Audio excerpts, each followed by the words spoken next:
Hello, hello. Welcome back to another episode of Love Human Be Spirit. We have the most exciting, expansive panel of guests today that we have ever had. We have never had more than two guests on, and this time we have four. We have no idea how this is going to go, which is perfectly fine for my third line. Okay. I literally have no fucks and trust it's going to be amazing. How are you today, Monique? I'm bursting out of my clothes. I'm so excited right now. I'm so excited. I'm so excited. Yes, we have four guests on. My four line woke up today and was like, I'm excited. I'm connecting with people. I know they're not just any people, and we're purposefully not saying their names. So don't be weird about it. But we're having four special guests on today. They've all been on our podcast before. So there is an episode that you can go back and listen to if you feel like you connect with this person, because what we really wanted to do today was have on these special people that we know and love. They're our friends. And they're also people that we've learned with and grown with in our process. And they're people that are heavily using, I would say, human design in their lived experience pretty regularly. Right. And and we've learned so much from them, around them, and we wanted to let them introduce themselves. We have here like a representative of all the things that we're not. So, Amy and I are really good at speaking of about this through our lived experience, our manifestor projector lived experience, and together. And we wanted to have on all of our friends in this panel to, talk about the experience through the other lenses as well. Yeah. Yeah, we're excited to have everyone represented here today. Yeah. Yes. Awesome. So we're gonna let them introduce themselves, and you guys can say whatever you feel called to say, your name, maybe your profile or your type, your authority, whatever comes out of your mouth is perfect. And we're gonna just let this conversation go where it goes, because that's what we do. How about we do it in alphabetical order? What do you think about that? You're so weird with your left arrow. Sure, whatever, fine. I'm That like, way they what? know. Yeah, that way Yeah, they know to that go way in they know. order. You're so Yeah. smart. That's I say weird with love. Okay, you know I this. oh, I know. But I know. Weird's a it's good thing on this smart. one. It's smart because now there's like this way that we don't have to speak and everybody knows whose turn it is. Brilliant. Left arrows, right arrows would have never thought about that. Just saying. Okay, so and I'm not gonna worry about it. I'm not in it, so I don't have to think about like, oh wait, what order am I? So because that's what I freaked out about at first. Okay. All right. Whenever you're ready. All right. So, hello, I'm Brittney. I'm a 5-2 sacral generator, left angle cross of cycles. Thanks for having me. Yay. So happy you're here. Hi, I am Kelly, and I am a 4-1 sacral manifesting generator, and I am the juxtaposition cross of provocation. I'm so excited to be here. Thank you so much for having me. Yay. I'm Kristin. I'm a 2-4 reflector. I am the cross of the Sphinx, and I'm a quad left, which is interesting being a reflector. And I am also just really excited to be here and just share space and energy with all of you. I'm Liz, and I'm a 1-4 emotional generator. I have the right angle cross of penetration, and I'm also super excited to be here and just catch up with my human design friends. Yay. I love it. And as Monique shared, so you heard each of their names. You can go into our data bank of now 100 episodes. What? Did we do 100? Well, this would be like if we make this our This is the 100th. 100? Yeah, I thought that would Get be out really of here. cool. I That's know. so cool. I know. I know. Oh my God, I love it. I know. The synchronicities. Wow. Yeah. Wow, that's so fun. But each of them are highlighted in their own individual episode if you want to go back. So Yeah, we'll put we'll that in put the that. show notes. Yep. Awesome. Yay. So here we are. We're all going to have a magical time together. We're going to cover exactly what we're meant to. And so I would love to know, I'm just going to kick it off really quickly. We did this with each of you individually, but we have new listeners and we don't want them to feel like they have to go back. So if each of you, let's just do it in alphabetical order again to make life easy. Just say the year that, or, when design found you or you found design.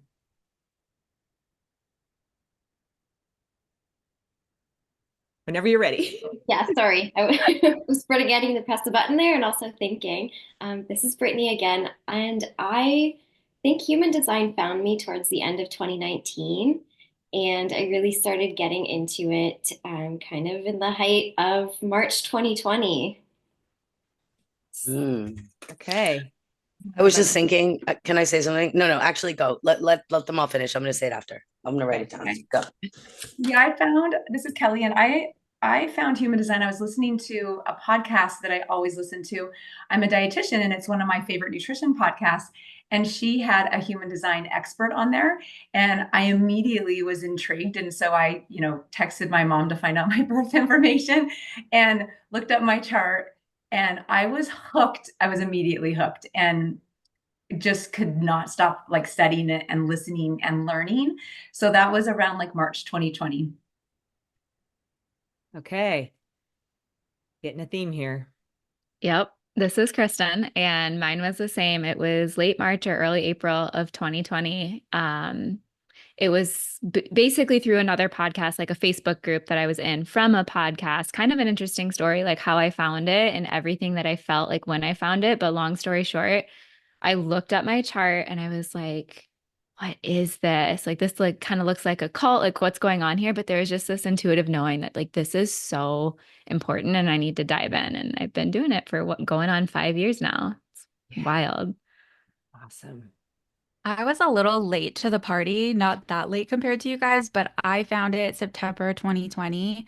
I just remember I was really deep in my personal growth journey and learning all the things. And I was on Instagram just scrolling, and one influencer had, it wasn't even like the point of the post, but it was in passing in her post where she just mentioned what her human design was. And I don't know, it was just like a ping, and I had to start Googling mine. I pulled up my chart right away and was devouring information ever since that day. That is unbelievable. Monique and I were around a whole bunch of people at the High Desert Human Design Conference in Santa Fe in September of this year. And there was a theme about just really connecting with so many people that this came into their experience in 2020. I mean, it's just, so I just was curious if there was a common theme among this group as well. And sounds like it is collectively here. It's pretty amazing. That's wild. That's Yeah. wild. I mean, I'm like kind of not surprised, but while you all were sharing, I got a little like goosebumpy about it because I think it's pretty wild that we all found ourselves at a retreat together 2 years later, you know, which I think we're going to talk about how that decision came about, I think a little bit for us, but I just think it's really cool to think about that we all kind of like it came in our awareness, in our radar, like in our personal life, sort of around the same time. And then we all found each other. Like the fractal shit is real, right? Like it is. It's just so weird. Like I remember when I first like heard about that word in the system and like what that meant. And I'm like, yeah, like certain people come into your life for like a reason, but it's like not just that. It's like more than that. It's like literal math, fractal geometry shit happening, right? It feels like with certain people like you guys and timelines and stuff. Yeah. So we all met at the De Luna Reader Training Retreat in Costa Rica in January 22. Okay. That's where we all landed to learn about this amazing system. And I'm just curious, and again, we'll just do round robin again, what that decision process was like. Were you even aware to use your inner authority before we came to really learn about our inner authority? And whoever feels called, we can just popcorn it around. And if you don't feel called to answer, that's okay too. I don't mind going first. Okay, beautiful. This stands out to me a lot because this is Kelly and I'm a sacral manjin, and I had been practicing my sacral authority, feeling it, noticing it in my day to day a lot for 2 years, just about at that point. And I had made some pretty big decisions from my sacral even at that point. But you're always learning, and especially with something huge like deciding to go to retreat. So I actually had a really tough lesson that I learned with the first retreat, because when I first opened the initial email, I felt a really strong yes. Like I knew I was meant to be there. I had actually talked to Dana and Shayna about doing a retreat in one of the readings I did with them. So I was really excited to do something with them. I even like picked the room that I wanted, and I created a calendar reminder. So like I was ready when the registration opened. But then also I was in my head, like, that's a long time to be away from my family. That's a long time for my husband to single parent. this is really selfish of me. It's expensive. I'm being impulsive. There was so much head stuff happening. And the day that it came for the retreat to go on sale, I did not register. And I had a huge pit in my stomach. Like I just knew I made a massive mistake. And I knew I didn't listen to my sacral. So I was talking to a friend, she's a manifester, and she said, Kelly, you need to put yourself on the wait list. And I said, yes, you're right, I do. So I sent a message to Instagram to Dana, and she added me. And about a month later, I got an email from them saying that good news, a spot opened up. And I knew again that sacral response was so strong, even stronger. I like screamed. I was so excited. And I would never make that mistake again. So that was a really huge, valuable lesson to me to feel that difference between the sacral, but then the mind getting in the way. And then to have a second chance to like fix it and do it right I was so happy. So happy.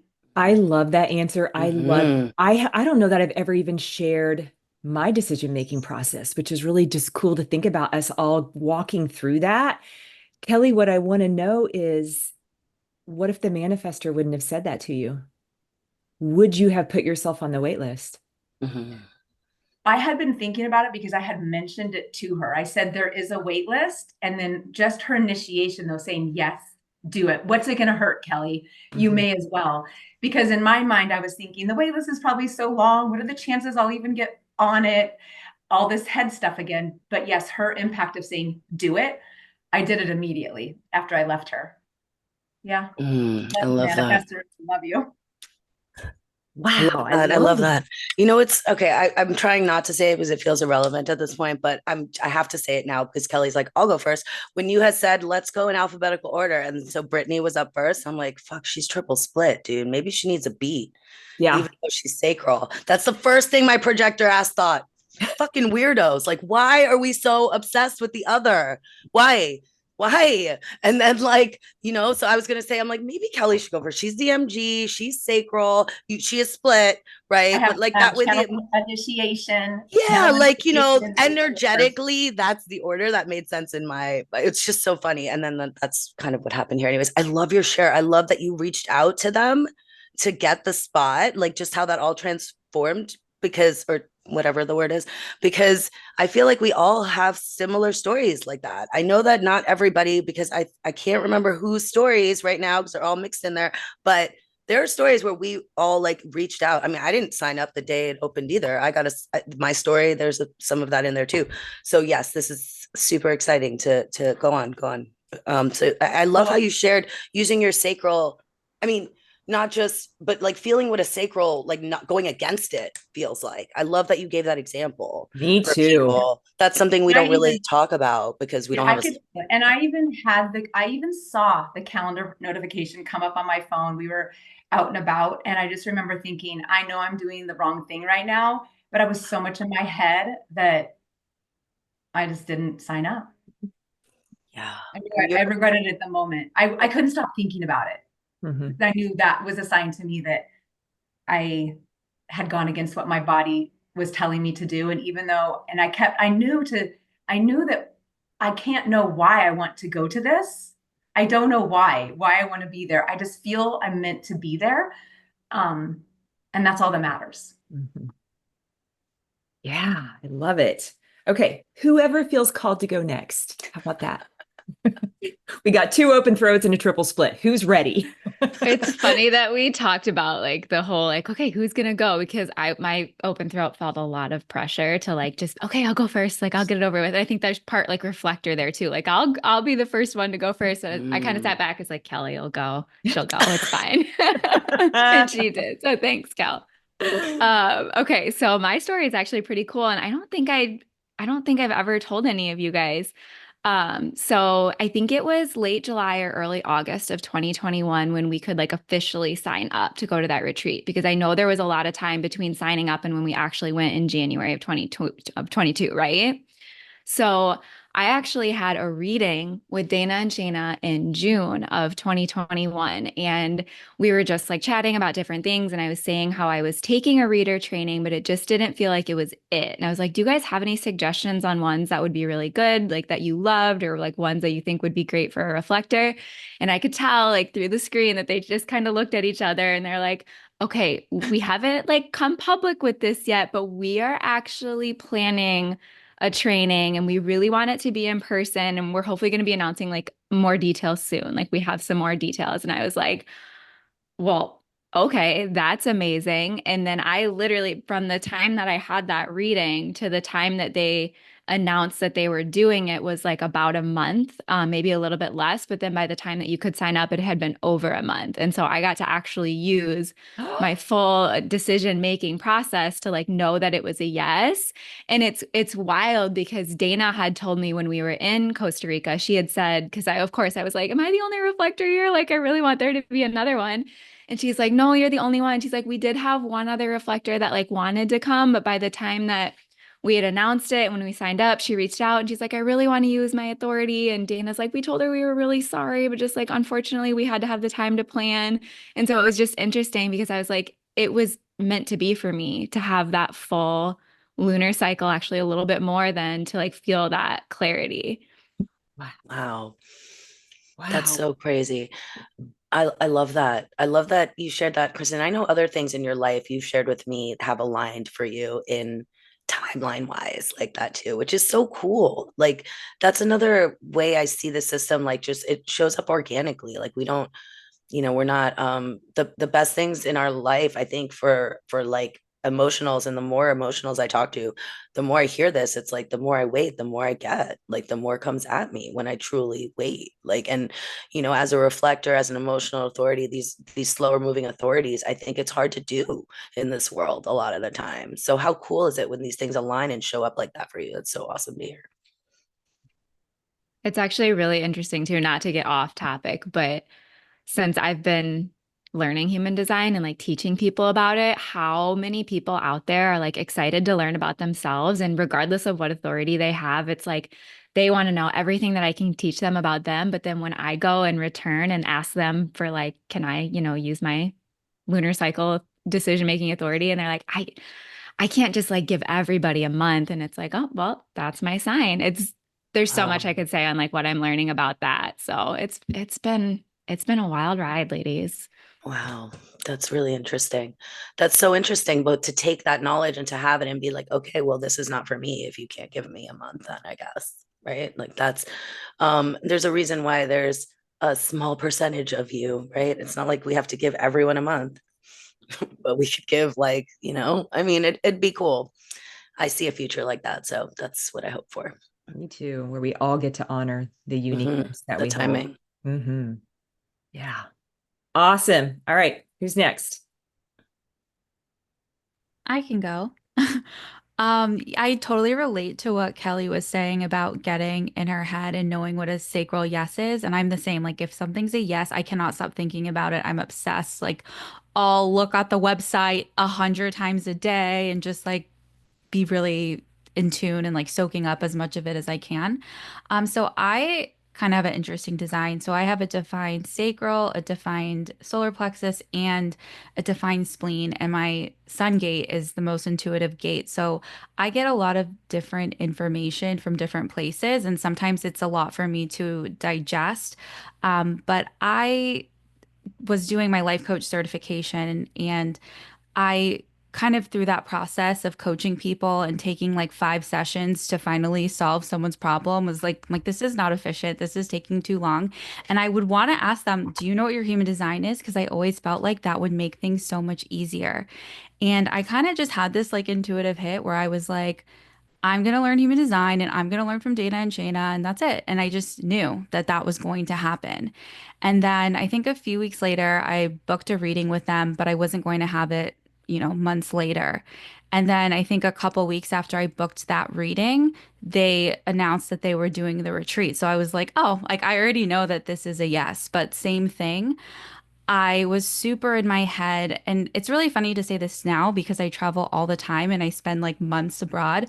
But at that time, that was not my reality. And being away for 10 days, like being away from work as a lawyer, that felt so fucking crazy to me. Like I was just like that this isn't even feasible, but I also because of how everything had lined up, I knew that I had to be there. So once the day came that we could sign up, like I was an emotional roller coaster. Like I kept pulling up the website, kept seeing less and less spots available and would like add it to my cart and then would just walk away. I remember going to the grocery store. It's like, okay, I'm gonna go to the grocery store. And if I come back and there's still a spot, then I'm just gonna do it. And I did that. There was one spot left, added it to my cart, and then something happened and I lost it. And like I had just this like pit of despair. And I'm like, oh my God, I like missed my chance. So then I emailed Dana and Shayna, I guess, and they wrote back and they're like, oh, that's so weird. We still see that spot available. It's yours if you want it.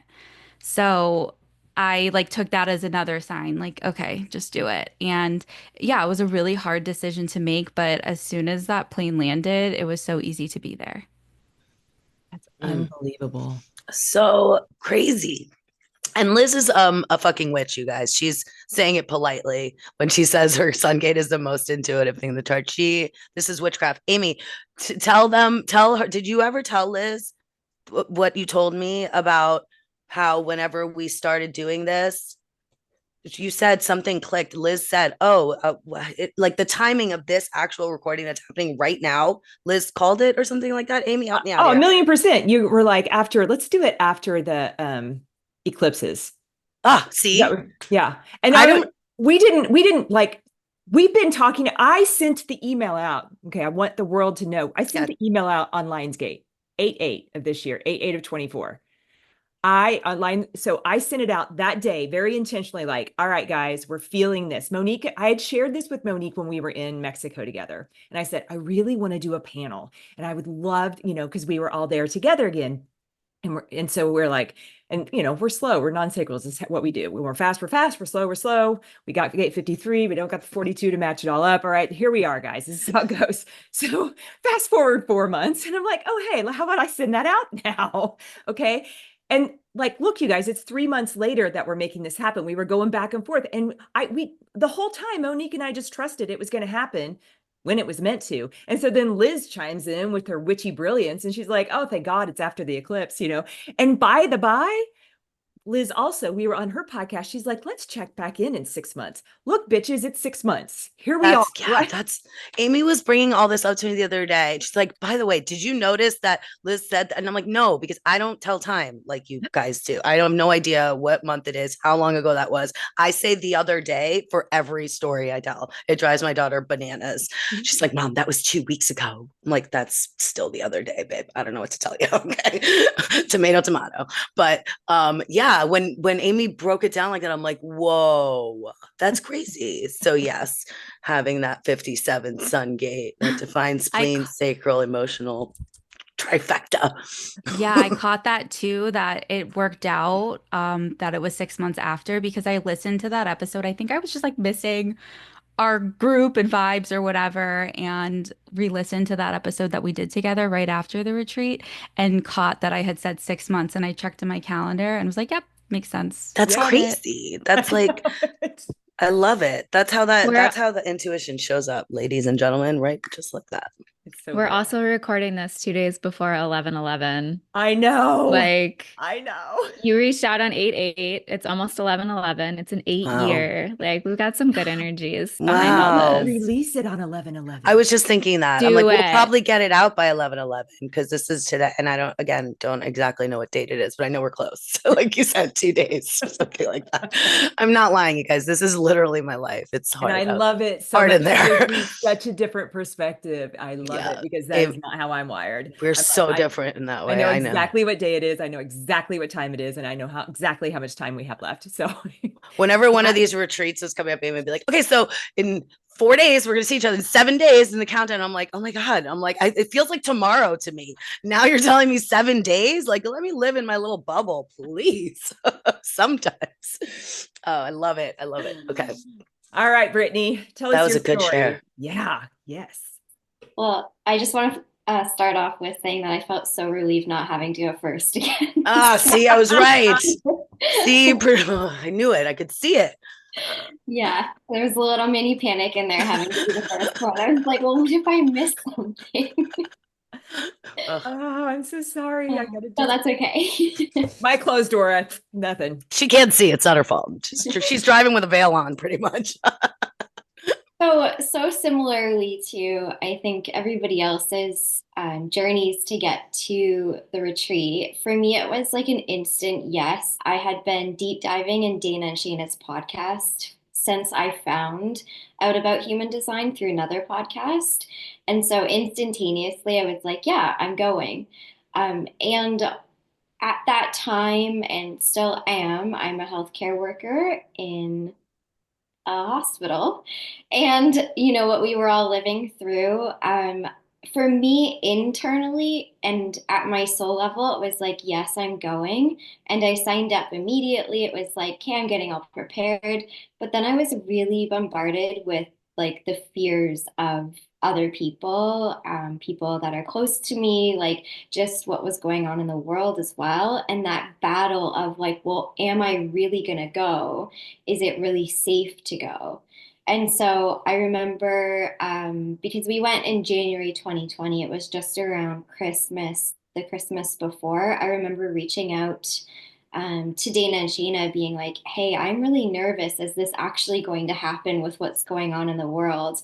And that, I think, a couple of weeks before was a lot of mental turmoil for me because I just kept like ruminating on what everybody else had told me that it wasn't safe and that it wouldn't be okay. And hello, I have an undefined solar plexus as well. So just I think taking in and on those emotions and whatnot, it was really difficult. And then at some point, I just made a decision and I was like, well, fuck it, because my soul feels so free to think about escaping this world right now and living in a place that maybe this will feel like a little bit of a fairy tale. And if I can just give myself the freedom right now to do that, like that's what I need to do. And it wasn't immediately landing in on the plane because once I got into Costa Rica, I had like I don't know if anybody else was, no, you were not on my plane, but my plane and some of the other ones, we had like a 4 hour wait in line to get through customs. And I remember standing there with like my N95 mask because that was it. I was like, I'm not catching COVID. And I was standing in line just like breathing. And I was like, I'm starving. I'm scared. And one of the straps on my mask broke. And I was just like, okay, that's fine. And so I took it off and I was just like trying to really get into that moment of like, I'm here and surrendering to whatever happens right now.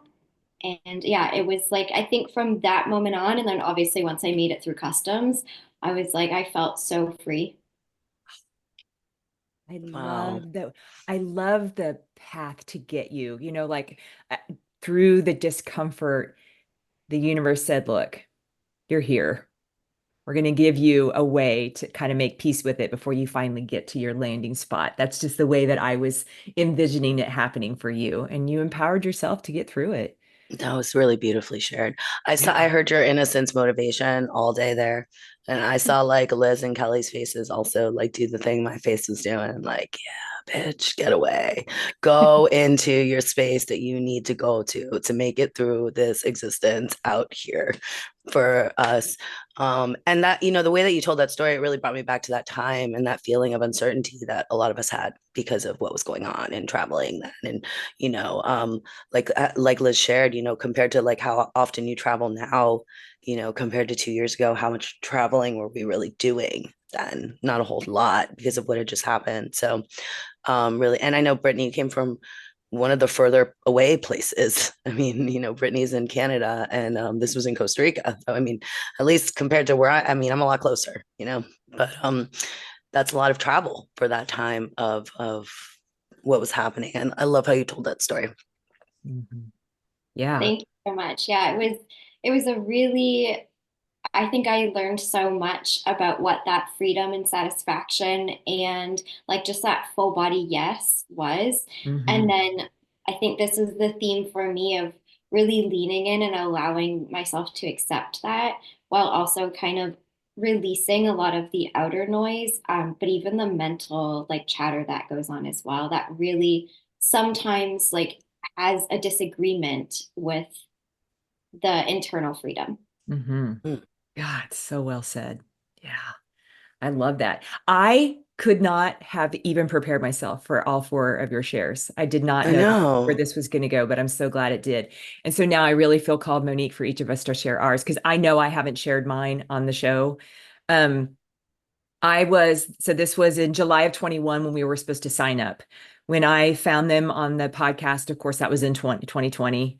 And that's the way that I consumed the Day Luna Girls was through the podcast. I'm not a social media girl. So if they wouldn't have put it on the podcast, but for whatever reason, I signed up for their email. I don't know how or why I did that, but I am an email girl. So that is like, if you're going to solicit me, that's a good way to do that. Right. But I will not check out your shit on socials. That's just not how I roll. I also love it if you put it in the show notes, right? Like if you're talking about something, I want to see it in the show notes. So those are the two ways that I would have taken this in. But I just remember I didn't hear anything about it on the podcast. I got the email.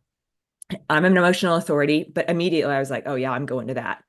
I also want to preface this was in July of 21.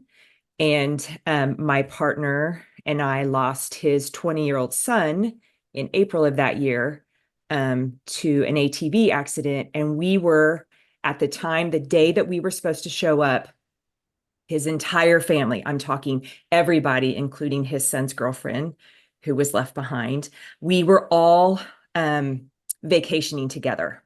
So we were all at an off, and I had terrible service. And I remember we were at lunch when it was like, I think I'm just going to say it was at noon when the cart was open. And we were all at lunch. I mean, there was probably 25 of us, and it was so loud. I had literally hardly any signal whatsoever. So I was telling Andy and his son, and I mean, the other people that were around us, I'm like, hey, can you stay off your phone for like 5 minutes? Because I got to suck all the juice I possibly can, like out of this location. And I remember feeling really, selfish. I hate that word so much because it's like such a negative connotation. I love it when we look at enlightenedly selfish, but in this instance, it was the low vibe. I was feeling really selfish that I was sitting there. We were all still grieving and we were, there as a family. And here I was not being present, trying to do something for myself. And it felt so wrong. I also financially had no business making that financial decision, you guys. And I'm a 3-5 and I fucking did it anyway. And I probably was the first one to get the spot. That is how I roll. There was no question to it. And then I can tell you from that moment, I didn't go through what you guys all shared. It was just like, I'm going. Here we are. I was getting ready to move to Florida. I was moving my daughter to Michigan. We were, for the first time, my little family unit, we were all living in 3 different states. I had no idea what my life was going to look like 6 months from then. And my gate 35 said, we're going. This is an experience you got to have. I didn't even, I was annoyed by the things. I have a defined spleen, but I was annoyed with the little steps you had to take because of the pandemic. You had to do this and you had to do this and you had to do this. And I'm like, oh my God, can I just get there? Like I have deep faith that I'm going to be just fine. And it happened exactly as it was meant to. My only like dark shadowy spot was I just didn't feel, I felt like, again, it was a selfish moment for me, just the timing piece of it. But once I got my spot, put my phone away, and I was like singing. Nobody could tell I was singing because I hide everything very well sometimes, not always, but I was just like singing inside, and so then I was able to be really, really present. But yeah, a very different experience than what the 4 of you have already shared. So I'm so glad we all made it there. What about you, Monique? Because I know your process was different. I think I got the last spot if you got the first spot. I did. I'm pretty sure that's how that happened. I was the year before I had gotten I had joined life coach certification course. I don't know what it's called anymore, you guys, but I made some really important connections in that course is what I got out of it. That's what that investment was for me. It was the first time that I had people see me in a way that allowed me to see myself. And like for the first time, maybe ever, and in a different way, in a different light. And so I say that because it's kind of important to the story. One of the people that I met in that course and she's an MG. Bless your hearts, MGs, because like sometimes we need, and all you sacrals, honestly, because sometimes like we need the push. I feel like to do a little bit, like because we're just. I don't, for me, I'm split definition. Spleen and mind are separated, and there was a lot of the same noise that some of you ladies described. I started consuming De Luna through the podcast, just like Amy. I was like, oh my God, I really resonate. I really just relate to how they're delivering. I was also self-learning in like a bajillion other ways, I feel like, but that their way was a way that really made sense to me. And so when they mentioned, I think that they were doing it, I was like, oh, that would be cool to do, but I didn't hear it like, you're supposed to be there necessarily, like right away. Like I didn't really hear that. I just kind of had the feeling like that would be cool to do. I also, that was the first experience I've ever done like that. That's the first retreat I've ever done ever of any sort or kind. That was the first large investment in a trip by myself I had ever done of any kind. That's the first time I've traveled by myself ever, point, period. I didn't I, know that. yeah, because I've only ever traveled with family, friends, or my child now. But yeah, so that was like I remember, so how many years ago was that? Two. How old was my kid? 8, 7. I don't know. I remember crouching down on the floor in her face, like in the playroom, and being like, babe, am I gonna like go to this thing? Am I gonna spend however that many thousands of dollars it is? Like, should I do it? Like asking my child, you guys, because I don't know, that's the main person in my life, but and really just feeling like really scared that I was gonna spend this money that I didn't know even how I was gonna get or pay for or do it, but also feeling really excited, at the possibility. And I didn't move. Which is story of my life. Up until I found human design, because it was like these overwhelming feelings of like, oh, you should do this thing, blah, blah, blah. And then mind jumps in and is like, no, no, no, no, that's crazy, or whatever it is, right? So and I didn't move on it, and I thought I missed my chance, which also story of my life. I'm late everywhere. I fucking miss the things. It happens. So I was like, well, I guess it's not what it's supposed to be. I traveled to New York, I think that weekend, and yes, I'm sure there was a wait list, but I don't know how to do that. I don't know how to get on a wait list. I'm not that person. I'm just like, I just wrote it off. I was like, I did feel shitty. Like I was like, I missed my chance. This is what you always do. And I was like beating myself up about it. Like you don't do things on time, blah, blah, blah. And then I went to New York and I was hanging out. I met up in person with one of the people that I had met in that course in 21 because she lived in New York and we had become friends. And we were in the car, and I'll just remember the moment forever and ever. She was driving, I was in the car, and I was telling her about the De Luna thing. And she's like, you have to do it.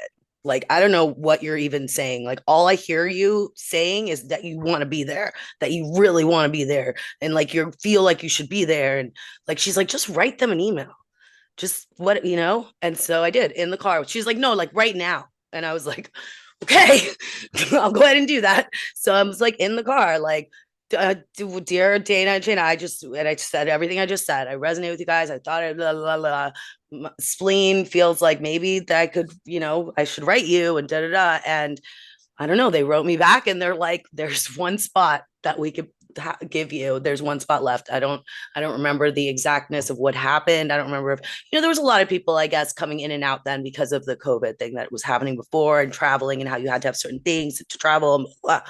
So whatever, but timing wise, and I got the email back, and I remember being like, oh my God, it worked. And then being like, oh my God, I have to pay for this now. and then just figuring it out. I don't know, figuring it out. But it was like for me, it was a big decision. It was a big, big decision that I experienced stuff with my body and going back and forth with it. It was weird to tell my family about it, that I was doing it. Everyone's like, you're doing what? Like, to go where? To study what the fuck? Like, what are you talking about? Like, so there was a lot of like, yeah, it's interesting. That I'm glad that we got to share our stories, and I definitely see some themes. Just saying, patterns presenting themselves here, ladies. So where do you want to go from here? I don't know. I don't know. Now I'm lost. Now I'm lost into the abyss. You what do you think? You're more structured. You do it. I don't Well, know. then, so we noticed, right? So the six of us here went to their first one in January of 22. We went to their third one in April of 24. And we all skipped the one in March of 23 to Bali. Hmm. Why? I'm just curious. Like, do you have, or I know my why, but I'm just Mm, curious. Whoever feels called, just let I'll us know. go. I when I saw the email, I didn't get that ooh hell yes feeling. And when I reflect as to maybe putting a reason why, I feel I was still on the Costa Rica frequency of all of you guys and soaking in everything from Costa Rica. I was not ready to shift that. I Mhm. wasn't ready. I still felt like I had more frequency of that from Costa Rica to ride still. I like wanted to integrate more in my personal life and in my business from Costa Rica. And I felt like the deconditioning theme of Bali didn't really align with that. I felt like it would interfere with what the path I was on. Mm. Maybe it wouldn't have, but I just was like, nah, looks fun, not gonna go. Plus, you had to be vaccinated to get into Bali. And I was like, nope, not gonna do that. Yeah. So that it was just no, good for them. It would be fun, but I didn't feel the sacral hell yes so strong. Yeah. I love it. And you trusted it. I love it. I heard her. I heard your fixed cross there. That's what I heard. I heard your fixed, path. Like I just kind of feel like this is going to interfere with what I got going on already.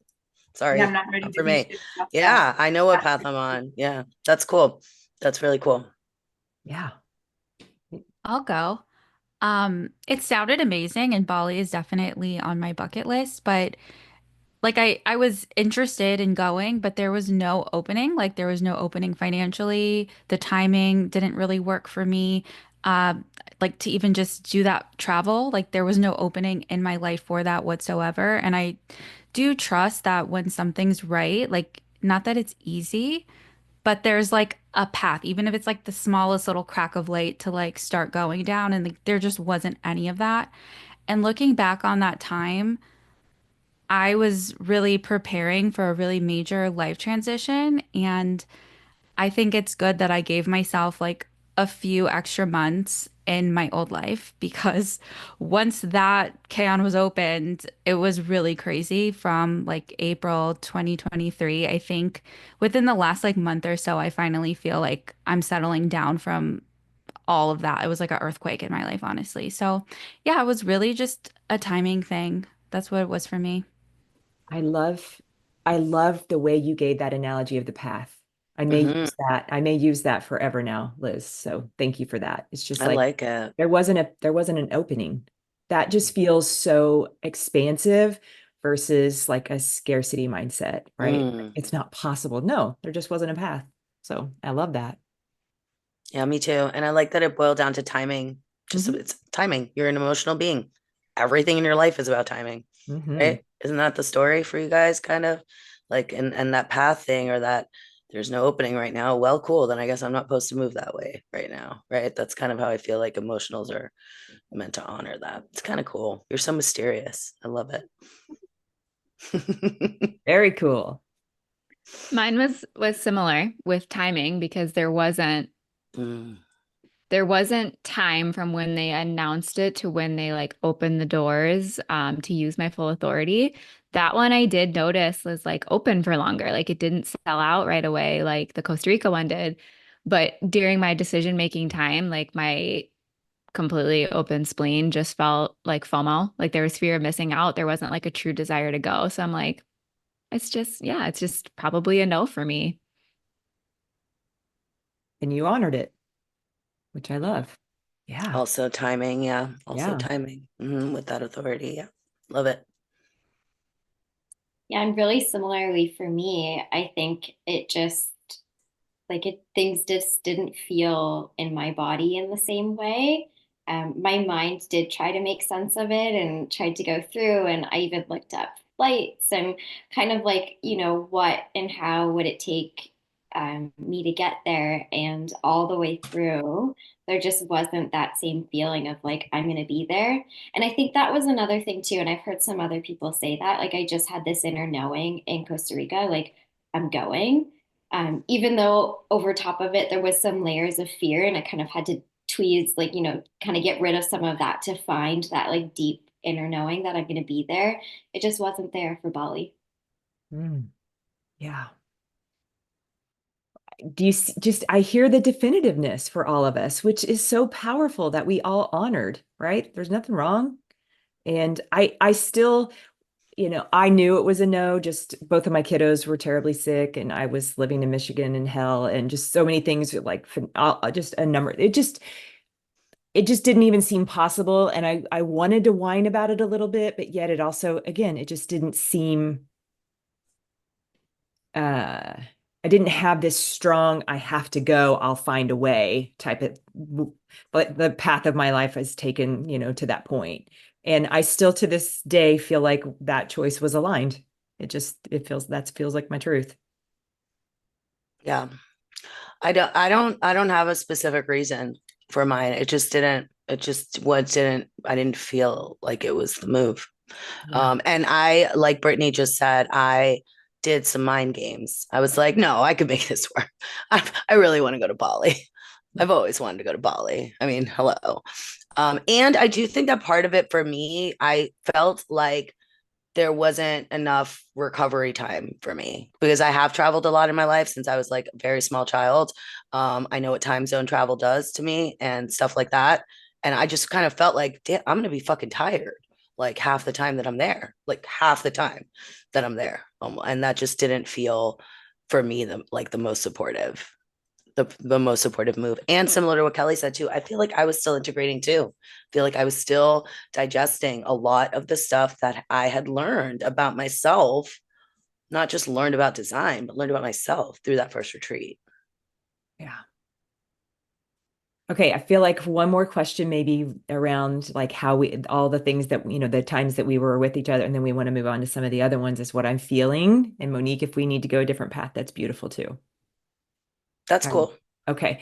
So what do you each feel was different from returning from the retreat, the first one we all met and went to in Costa Rica, the reader training, and the one we all just attended in April in Mexico? Re-entry into your everyday life. Was it different after each one? And if so, Oh my how? gosh. So after the first retreat in Costa Rica, that post-retreat buzz was massive for me. That entire experience, I could tell it was so prominent in my life, and that my life, I get teared up thinking about my life was never the same Yeah. in a really amazing, amazing way. I knew forever my life had changed because of meeting all of you guys and because of how I knew I'd be using human design forever. I say forever, that forever's a really long time, but yeah, forever, like as far as I can see for now, in my business, in my relationships with my kids, I knew that it was going to change my life. And that is hard to put words to, that feeling. And then from the second retreat, I had a really wonderful experience with the people one on one. And in Costa Rica, it felt like a huge group, like this just fractal, like coming together so strongly. And in the second retreat, I didn't feel that, but I was certainly drawn to the people who I had met in Costa Rica. And I loved that one-on-one experience. And it was even more depth because we had known each other and we'd been studying human design in the past 2 years, having, yeah, and then coming back to Mexico and reconvening was just a really good feeling of seeing the familiar faces and hearing, like catching up on life in human design and diving into more depth of human design together with people that were familiar. It was just a different feeling. It was a good feeling, just different. Yeah. Yeah. Thank you. Mm-hmm. Anyone else? Go. I don't know. It's kind of a interesting thing for me to think about. After the Costa Rica retreat, I flew straight to Orlando for a work conference, and it was such a contrast from being in this like high vibe fairy tale, like Brittany described, and being in a world that I want, and then literally being like plopped up and shoved into an attorney conference with there's just like a lot of drinking, some toxic coworkers. So I kind of had like a freak out. Like I was just like, I can't be here. I remember I had to text my therapist and being like, I need an emergency session. And I left a day early because it was just too much. So I think it's really good at showing me like leaving a retreat or experience like that. It's really good at showing me like what I don't want and what cannot stay in my life anymore because it just doesn't match. And then yeah, that job kind of fell away not too long after that. And then after Mexico, I think being in Mexico, it kind of shone a light on kind of how I want to feel when I'm connecting with other people. And I think Costa Rica, like I got that feeling that I really love. And kind of like Kelly said, like in Mexico, it was like a fractal of like sometimes I got that feeling. And I think it just set a new standard for me of, the spaces that I'm willing to be in. And I don't mean that in like a negative way or trying to like bash anyone or anything. That's just my truth. And I think it's important to sometimes say stuff that doesn't sound super high vibe because I know sometimes people are like feeling that, but they are too scared to say it out loud or they feel guilty. So I'm just owning that that's how I feel. But yeah, what I'm taking away from retreats, it's like you can really hold on to feelings and you're like, oh, this is how it's supposed to feel, or like this is how it's not supposed to feel, or like what I like to feel like. And I think that just can like amplify in your life once you leave. Much. Yeah, that was good. Thank you very much for that share. I felt that one. Mhm. Yeah. Kind of similar to Liz. Costa Rica was such a beautiful example of what it can feel like to be immersed in people who just like love you and honor you for exactly who you are without like knowing you and every piece of you and your whole life and your whole history. And then I really viewed Mexico as a gift to like kind of return home to some of you and like get to spend time in your physical presence again. So that was it for me. I just wanted to focus on that. Like, yeah, we can take advantage of the amazing technology that we have when we're, on our separate paths, not in the immersed in the retreat energy. But Mexico for me was like, I love and adore these people, and I'm getting an opportunity to spend time with them again. And that's what I want to do. Mhm. Mm, Yeah, I love that. that feels good. I love all the four energy in this group right now. I'm sorry, Brittany and Amy, but I'm fucking loving it. Okay. When Kelly was sharing, I'm like, I'm crying too. I knew my life was never going to be the same after that retreat, too. I felt the same way. I felt the same. I felt so much of what you said. And Liz, just the way you fours are sharing, I'm feeling it. It's so good. All of our innocence too. Yeah. So much innocence. Amy pointed that out. She's like, 4 out of 6 of us are innocent. Yeah. Yeah. I'm not one of them, by the way. No, no, no Me and survival. Brittany. No survival view. Somebody's got to keep us alive. Or no, guilt Hope. motivation. Yeah, I'm Guilt like, nope, motivation. we're guilt. I mix that up all the time. Um, yeah. Go ahead. Anybody else want to share? Yeah, I want to share. I think I actually had themes that were really similar in both retreats. Like, I feel like each time I came home, I just felt like I had this sense of like my soul being so nourished and fed. And it was a tough transition both times, but there was this like really sparkly essence that I feel like I brought back from Costa Rica. And I just was like, nothing's going to kill my vibe. And I think I stayed in that for such a long time. And it still feels accessible. And I think that being back in Mexico then, especially because I hadn't really connected with anybody to be like, hey, is anyone else going? It was like a surprise to individually be like, oh my God, you're here and you're here and you're here. And it was just like almost that feeling of familiarity in my soul of like, these are my people. And then also being in this place. And then differently, I think Costa Rica just really made me feel like light and free, and just my mind was so inspired by the human design system. And in Mexico, I feel like it was a lot more on my emotional side. Like, I think I noticed so much of how just like deeply I feel other people. And there was kind of this initiation of like stepping into that aspect of myself. And things have really started to change from that perspective.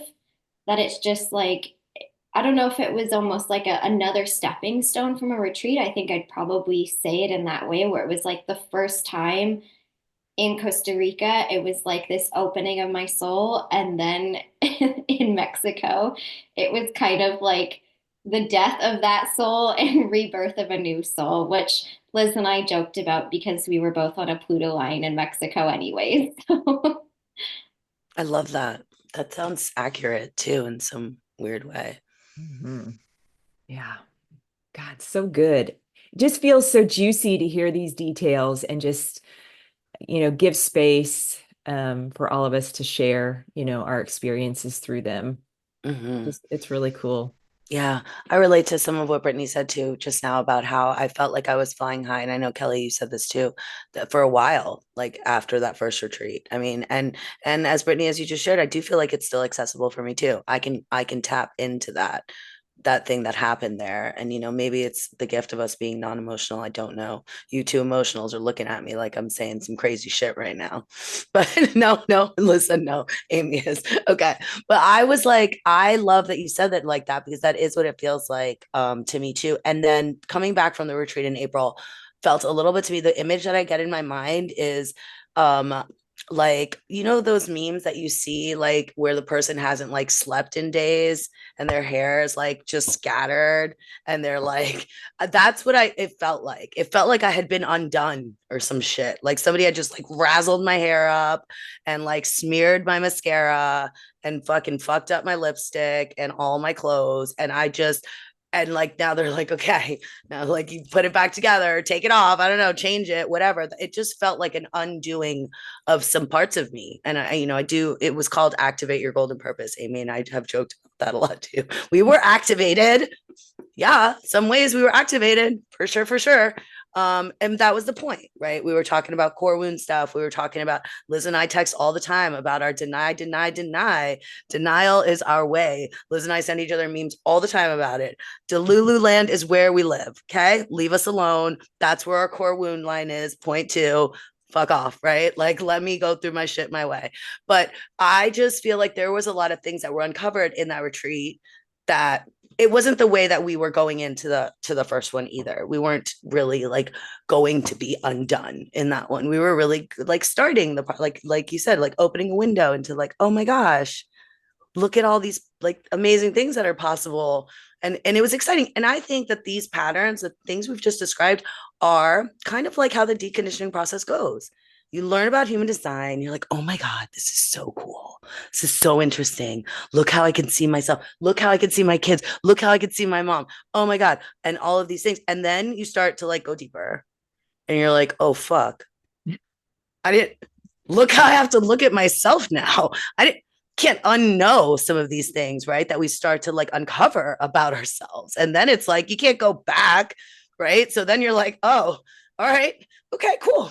I'm gonna go with it. I'm gonna go with it. I'm gonna let that part of me die and keep on keeping on, find more parts of me. But like almost like the deeper you go in this self-discovery process, the more disheveled your hair can get is what I'm trying to say. Like, it's kind of like you don't wake up the same anymore, like sometimes. And so I do feel like there's this thematic about around that. Yeah, I I love think the it. deeper you go, the more real you have to be. Mhm. And I think like whenever anyone finds a tool like human design, you're looking for it because you want to feel accepted and like you don't go to it because everything's good, like something's going wrong. So it feels like really supportive and like you're almost in like a Fantasyland bubble, and then it gets burst and it needs to like go to the next level. But it's a lot. It was a lot. Yeah. Yeah. I just loved your visual there, Monique, about like the disheveled. Because I was thinking to myself, I came back from Costa Rica and I'm envisioning, I'm the oldest here. So, just bear with me, but it's like the Sound of Music, we're just up in the field and everything is just rainbows and butterflies. And it was just like, sing from the hills. And then coming back from Mexico, I was in that fucking whitewater rafting trip that you don't like. I almost drowned in 99 whitewater rafting. Okay. So it's just like, how's your healing? How's your deconditioning? You're like, that's kind of how it felt coming back is, I just know several times I looked at Monique in between our nets and our beds and was like, wait, did we electively chose this? And Monique's like, I don't know, bitch, you're the one who said we were going. So it just was exactly what it was meant to be. But my expectation wave was not prepared. Okay. That's just that I see the role that I played in it all and it's fine. So here we are. Yeah. We did a whole episode on that, on expectations around that retreat and what that, how that shows up differently for us. Because Amy and I said that a lot. I didn't have any real expectations. We learned, right? I was like, I expected to get here and be with you. That's it. That's where my expectation train ended. She's and like, then she literally said, you had all these other ones. Yeah. And she's like, and we are. And I was like, and we're here. So we did it. Maybe I could have done a little better of just not having any, just that. But there was quite a period of time where I didn't even know that was going to happen. So, but we've talked about that. Okay. So now I'm feeling like maybe some specific questions just in the interest of time, if you're good with that. And then I know which one I want to come back to, but Monique, anytime, just interject my left arrows and do your thing. Okay. So now we're going to do just some specific to each of you. And we're going to start with Kelly because we've learned that feels really good with our group. So thank you. Like the uniqueness that we see in each of your charts, I can only speak for myself, but I see them better now. I see them differently now than whenever we had each of you on individually. That's from our own growth. It's our own understanding, but also the time that we got to share with each other when we get to see each other's designs show up more, right? Just from our own understanding and just the experiment and experience of it all. So you, Kelly, you're a magical unicorn. You got a lot of uniqueness. You were the one, and you are like in so many of our podcast episodes. I bet Kelly has it, because like at Costa Rica, you're like, Kelly has it. Kelly has it. You had like everything in your chart. But, just to name a few, you've got the juxtaposed cross, right? You're quad right. And, you do a lot with design as it relates to being, your line, your field of work. You understand the nuances of design and how it works in your body. Whatever you feel called to share from that perspective, is there one that's more highlighted? Like when you learned about your design, was the juxtaposed cross the thing? Was it quad right?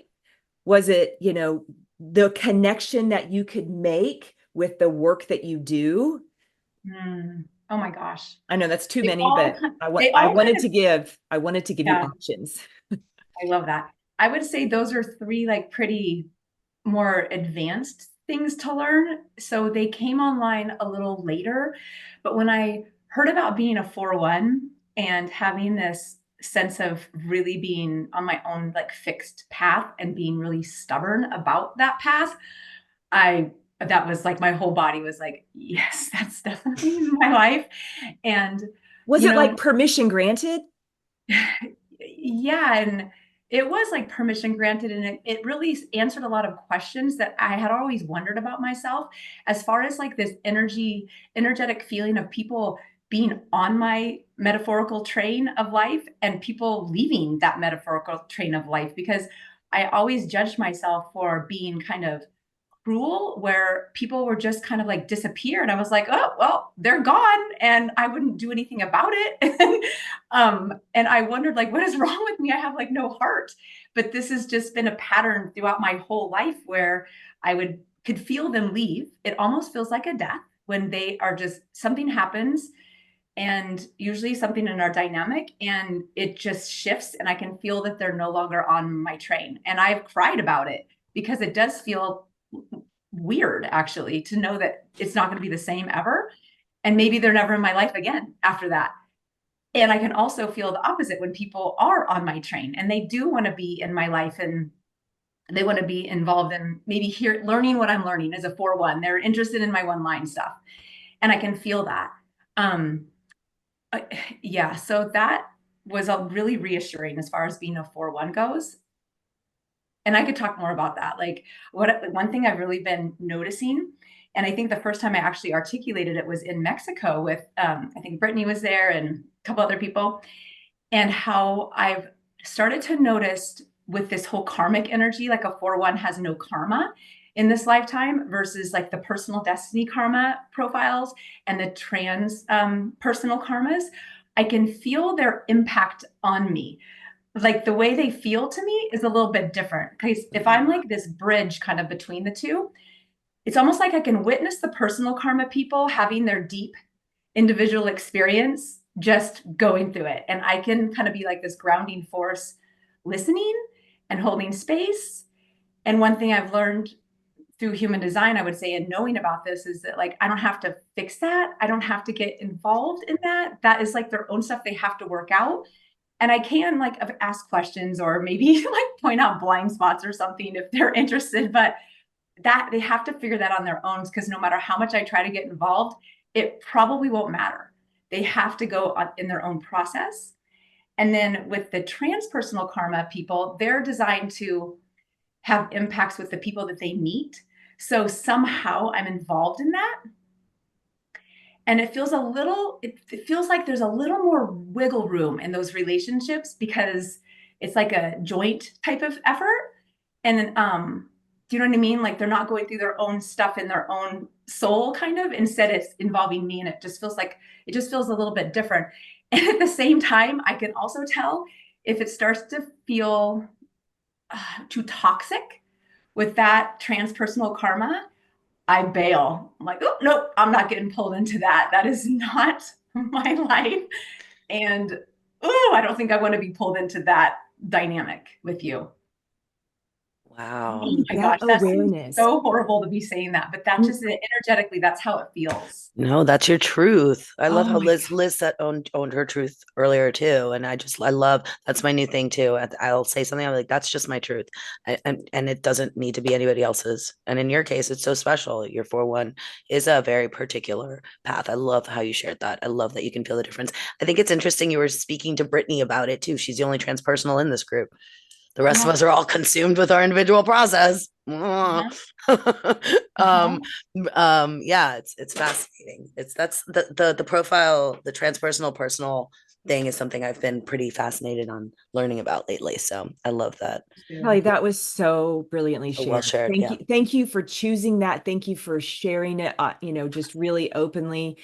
I think that is going to be a gift. That was a gift to me. Like I literally just loved to share that. So thank you. I loved it.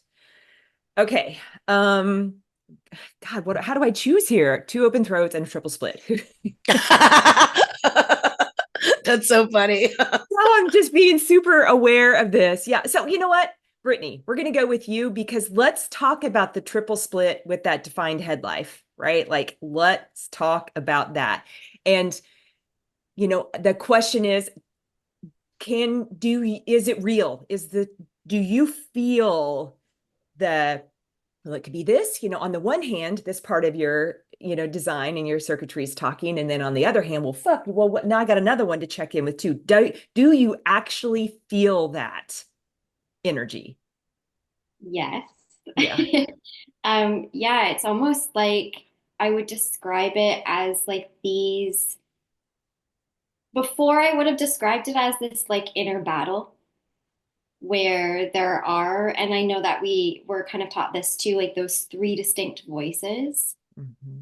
And it can be really difficult to give each of those voices the space to be heard. But I feel like even though I have this sacral definition, I do need to give space to those 3 voices to be heard, right? So it's like my sacral might make a decision, but my head's right searching and looking at flights. And then it's also like, well, what am I then saying out loud that's coming from a really like soul led place? And those 3 things might be different and be doing different things and saying different things. And so sometimes, like, I find the process of actually getting things out, like allowing my mind to be heard, allowing my voice to vocalize it, and then also like really tuning in, okay, but how is my body feeling towards this thing? And it's a process, I think, that makes my decision making a little bit different than somebody who maybe is like a single definition or a split definition, right, with sacral authority. I think it changes and makes my process with listening to that inner authority like a lot different. Yeah, that makes so much sense. Because a sacral, triple split sacrals out there, people sharing in Brittney's design, that's like when we talk about emotional MGs. It's like what is the word? The contrast of like having a slow moving inner authority, but a fast moving design, or emotional manifestors. That's funny, universe. Ha ha ha. Right. So yeah, I think a triple split generator is an interesting one too, I love how you talked about honoring the different parts, because I know all of us besides Kristin in this group are split definitions, and so we all know the feeling of our two parts, I think, talking. So adding a third one into the convo there, I was going to ask, can I ask Brittney a question? I'm curious, does it show up in a certain hierarchy? Like you feel sacral first, then mind, then throat, or is it scrambled? Or is it the similar process with each decision, the same order? I think a lot of the times, like, conditioning reinforces us to listen up to our minds. And I've gotten a lot of reinforcement of like making mental decisions, and there's the pressure in the mental perspective. So I feel like I get this like mental pressure and it's there, but I'm not vocalizing it. And then I have the body pressure from my root interacting with my spleen and my sacral that are like building up inside of me. And again, I'm not really like, my body's feeling it and it's starting to feel uncomfortable. And then I'm like not speaking and not saying things out loud. And so I would say it's like the mental and the inner pressure, they'll be there together. Probably my mental comes in a little bit stronger because I'm so conditioned to go up there first. And that's one thing that I've really been working on, is to like find the harmony between my three voices, of really like acknowledging and allowing them to work together. And a big part of that actually is to drop down and vocalize stuff. Love that. And just for people listening, it's her head and ajna are connected with the 6124, and then her throat and G center are connected with the 731, and then her spleen, sacral, and root are all connected with the 3254 and the 5342, just to give people a visual there. And so the only two undefined centers here are the completely open heart center, share that path with Amy, and an undefined solar plexus. And hello, I know that journey too. And so isn't it a thing too with triple splits, like that they say that you're more conditioned by the centers that you have undefined than like the hanging gates or whatnot, like we splits are? Or so would you say that that's valid? Would you say that that's accurate as our triple split representative? Yes, for sure. And I would say, like, I can't speak to anybody else's experience because I only know what it's like to be me. And so it's just like, this is the only process and this is the only way I know it and understand it. But it's like, then you add in the mix of taking in other people's emotions and taking in them so deeply. But also, I decided from a really young age that I just had to help people, and threw myself into healthcare. And even now, so it's been almost 10 years that I've been working in healthcare. It's still like an active process of really understanding what are my emotions, like where do my emotions end and my emotions begin, and where do others end and begin. And like just adding that into the mix of it too, right? Like that voice of emotion, the fear, the pain, the sadness, right? Or on the other side, the joy of other things too. And it's like sometimes then trying to make decisions from that place, like as you can see, the overwhelming theme is a little bit of confusion. Yeah. I can relate. I say that all the time. Those exact words you said, knowing where my emotions end and where other people's begin. I think, I don't know, maybe we can all relate to that. I'm not sure. Maybe it's, you don't have to be not emotionally defined to relate to that. I don't know. You guys, emotionals can tell me that, but I know as a non-emotional, I relate to that very much. Sometimes I have no idea. So I can't imagine being in an industry where that's, something. I'm grateful that you have the awareness, I guess. And I think the last thing I want to say with that as well is Kelly really made me think about something. And I think I had this point of awareness when we were talking about the different profiles and karma with each of them. I kind of feel like there's this experience with the transpersonal karma where it's like I'm like kind of shining a light outwards. And this is especially five energy as well, right? Where I'm outwards, I'm noticing things, I'm seeing things, but the process is kind of this like outwards first, inwards second, and then an outwards at the end. And it's Mm, that process in the same capacity a little bit for the triple split because there is this need to kind of be and feel around other people so they help connect things for me. But I also need to kind of get away from some of the clutter and the noise of other people and know like what it feels like when I'm just on my own. And then I come back out again. that's brilliant. Yeah. You guys, I am experiencing each of you so differently than when we were together the first time with you guys individually. It's just so cool to witness the depths of your understanding of your own unique design that you chose for yourself. It's just fucking beautiful. So I'm all lit up. I know where my emotions are. They all feel yummy and delicious right now. That's one of my gifts of having my solar plexus defined. But man, I love how you shared that, Brittney. That was amazing. Amazing. Okay, Miss Kristin, our reflector of the group. I mean, it seems way too surface level to ask, and I won't. What's it like to be a reflector? Because I have heard that that is like the worst question to ask you. So I'm going to be really, really conscientious of that. But I think there's, in addition to the uniqueness of that, you have three completely open centers, like no activations. Two of them are awareness centers with the solar plexus and the spleen, and then your throat is also. So not only are you, no definition, which just I don't know how that lands for you to say that. I was definitely caught off guard by saying to a projector that she was a non-energy being when I was giving a reading, and that really activated her. So I am trying to be much more aware of my delivery.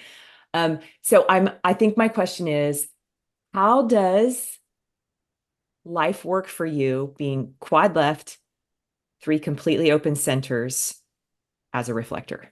I don't know. I don't know how else to bring all that together, but just that's some pretty uniqueness. And I just want to add before you answer, because I am curious to know how no definition lands for you. Yeah. If you want to touch on that, if it's okay for you, because we don't get to hear people talk about that a lot. We hear so much about split definition, triple split, even quad split, I feel like gets talked about more than, but no definitions is, its own thing too. So yeah, please.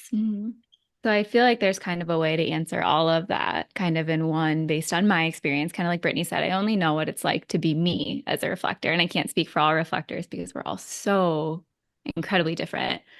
But with my like deep passion and love for human design and the way that I've dove so deep into it, the no definition is really this ability to be able to be with another person and just really genuinely understand, like, are they living their definition? Are they being authentic or not? And then with that, that's when I feel like my completely open centers really kick in, especially my spleen and my throat. Having a completely open solar plexus, like I could write a book on that. It's its own journey, but when I'm around someone who I can just very genuinely, authentically tell that they are not living their design, they're not living an aligned, authentic life, my open spleen immediately feels anxiety. And that anxiety kicks in with this like, I either need to like over talk, like my open throat just feels this pressure to like fill in these gaps on like how to make this person like feel comfortable or feel safe or feel seen because they're living inauthentic, and that's just an unhealthy energy. Or the opposite end of the spectrum, when I'm around somebody who is aligned and authentic and they feel good and healthy, at least to me, there's this feeling from my spleen of like safety and security and comfort. And then it's one of two things with my open throat. I either feel very safe to use my voice around them, and they're the people that I love to talk to, or I feel very safe and secure in that like quietness. Like I don't have to give in to any pressure. I don't even feel any pressure from my open throat to like speak and communicate and like manifest in this time. So it's an interesting combination of those three like unique pieces of my chart. Um, and then with the quad left, that's actually something, it's been one of the biggest permission slips to me. Like I think most people would really just hone in on like being a reflector, and there's so many things that I could say on how that's really just let me be myself. But quad left, like even in like talking to my husband, like he'll point out how like I like to sit in the same chair at like our breakfast bar when we eat dinner or whatever, we're in the kitchen. And he like points that out, how it's like you don't like to sit it's like it makes you so uncomfortable. I'm like, it's in my design that like I like my routines and I like my rituals, and that's what makes me feel most authentic and healthy and comfortable. And there's so many things that I've just given myself the biggest permission slip to just keep doing that. Like the way that I meal prep the same lunch and the same dinner on Sundays for the whole week. And I used to pressure myself so hard, like, oh, you need to mix it up more. But it's like, no, it's literally in your design that this works for you and you're meant to be this way. So do it. But then there's also this permission slip of like, you're still a reflector that gets to go be in different energies and be in different environments and just kind of adapt to how you feel in that moment with those energies. But you still get to be this ritualistic and routine person who like thrives in your routines, regardless of the energy that you're in and that you're reflecting. So good. So good. It's just, there's no way I will ever feel capable of capturing what you just shared, right? Like it Yeah. has to be shared by the person who is having the lived experience, for just because of the uniqueness of it. And we all have that in our parts in our design. And that's why it's just so important to have, to hold sacred space like we do for you to show up exactly as you are and what you chose for yourself. And I think it's amazing.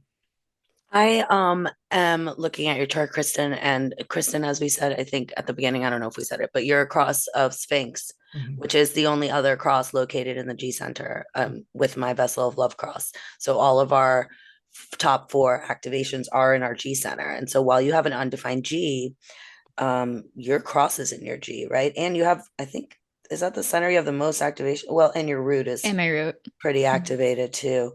But for your, so you being, okay, I'm picturing life as a reflector. Okay. I'm picturing life as a quad left because you described it so beautifully.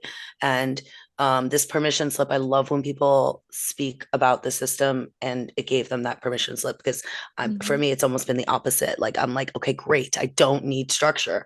I can still thrive. Super duper. Wish someone would have told me a long time ago. But, it's so great. Like, I love when we hear people embracing themselves and loving on themselves, because it's like permission granted, like here. And since you're a reflector, undefined G, Avi, and I'm wondering, but your cross being in your G and a Sphinx cross, my brain's going really fast. I'm sorry, I'm trying to get the words out. The Sphinx people are like the born again, like you die and then you're reborn, right? Like kind of thing. And Amy and I met somebody at the conference recently that was a Sphinx cross, and she really has felt that dying rebirth process in her story. It's been a thematic in her life. And I'm wondering how you feel about your G center, how your identity, like obviously you're an undefined G. So there's going to be fluidity and stuff like that, but you're this quad left and you're a reflector. So there's going to be environmental influences and fluidity there. But I don't know. I want to hear you talk a little bit about that. Yeah. Is that enough question for you there? So yes, I kind of knew where you were going with it as Okay, soon as good. you started talking about it. But what is coming to mind here to say is that number one, there's a few different crosses of the Sphinx, and my conscious sun is in gate 13. So for me, it's all about listening and remembering. And there's a huge theme in my life on this like inner knowing, on like I'm meant for so much more than what's going on. And that quad left in me wants to be like, I need to know what that is. But my open G center, undefined G center, and being a reflector is like, I really need to trust the timing of my life, and that like what I'm doing right now, where I'm at right now, what I love right now is it for right now. And I need to trust that. And I need to follow what feels good whenever I can. And just trust that the things that feel good are what are really leading me on my journey, just like the moon transits. So it's a really interesting, almost opposite ends of the spectrum, with having so many defined gates in my G center that almost make it feel like I have a defined G center. Being quad left and like having to have that like ritualistic routine knowing and understanding about myself, but then having the understanding I'm still a reflector who's meant to be open and fluid and constantly changing, with that undefined G center that's like just follow the journey where it leads. So I would say that's one of the more difficult aspects of my design, especially with all four of my cross gates being in that G center. And when you look at my chart, I have those two centers that have a lot of activations, and then the rest of my centers are either completely open or have one. Yeah. So it's a very interesting balance or not balance. I don't know what you would say, but yeah, a very, very interesting lived experience that I feel like that's probably what affects me the most day to day. That was so Yeah. good. So good. Such a great question to add into that too, Monique. So beautifully shared. Love it. Thanks for sharing. Yeah. I appreciate the way that you share it too, Kristin. It's like it paints a good picture. I think it Mhm. helps. Yeah. Yeah. All right, beautiful Liz. Okay, so we can't ignore the open throat, because again, that's not the world that Monique and I live in. Her daughter has an open throat, but my kiddos definitely do not. So I'm curious, how different that feels for you, because you're on the opposite end from Kristin. You're quad right, but also the profession that you show up in as an attorney. How does this work? How does open throat quad right work in that world, or anything you feel called to share about those two things together? Yeah. So honestly, the way that I'm designed is kind of like the antithesis to the work. And I've been at a lot of jobs. I've moved jobs a lot because like they just didn't understand me. And it was like lawyers tend to be pretty type A. They want things done a certain way. And I never could, even if I tried, I could not conform. But then I was always like really excelling and getting the work done, and like the clients loved me. So I've just been in that, like they're frustrated, but they're like, ah, I guess I have to leave her alone. What I've learned is like I just need a lot of space to be able to do my own thing. I can never work in an office again. So, I work remote, and my friend that I work for, she understands how I am, that like some days I'm not going to log on until noon, but everything's going to get done and it's going to be excellent, and she doesn't need to worry about anything. So just kind of understanding that like I'm a unique being, we all are, but the conditioning of how we're supposed to show up and work, like my design does not really translate well into that world. So I have to give myself space. I have to demand space. I have to advocate for myself and say, no, this is what I need. If you want what I'm giving you, you have to give me this in return. And just being brave enough to do that. Um, Something that I've learned with the open throat, not so much in work, but just in my life in general, I don't always want to talk about myself and I don't always want to explain myself. And I've recently had a connection that I'm kind of understanding why I am this way more. So I've been doing Day Luna's Kiss Goodbye Your 9 to 5 program. It's so fantastic if you haven't done it. And there was a section on open centers, which, were rooters. That should be super easy. But I'm so glad that that was there because I have really been glossing over that. Like my life has been so busy. I've been moving around all the time. I've been nomadic, so I'm constantly in different places and I do have a lot of definition, but the places I'm open, I'm still absorbing. And I was feeling it the most in my head, in my ajna. And I didn't really realize how sensitive I've been to other people's opinions. It's not even their opinion. It's just the fact that they have one about what I'm doing. I don't know if that makes sense. So So, much. yeah, so just kind of taking the time to be like, oh, I need to clear this out because it was making me, and I'm so intuitive, but like I couldn't really hear what my truth was or what made sense for me or what I wanted to do, especially the life I've been living. It's like people are like, oh, you're a lawyer. How do you work remote? How do you travel? Or like, where are you going next? Where are you going to settle down? And just like all the questions being fired at me all the time. I know it comes from a good place, but having an open throat, it's like I just don't always want to answer those questions. And that can kind of cause a lot of distress for me. So just understanding that more and more. I think what can be hard is like if you want to have your own business, we're conditioned like you need to put yourself out there, you need to be super charismatic, you need to constantly have all this attention coming at you. And like I don't like that. I really don't like it. And the open throat journey is just being okay with like not having the attention sometimes. And being okay with not having it and also being okay with people not understanding why you don't want it. What else could I say? Because yeah, this is a good question.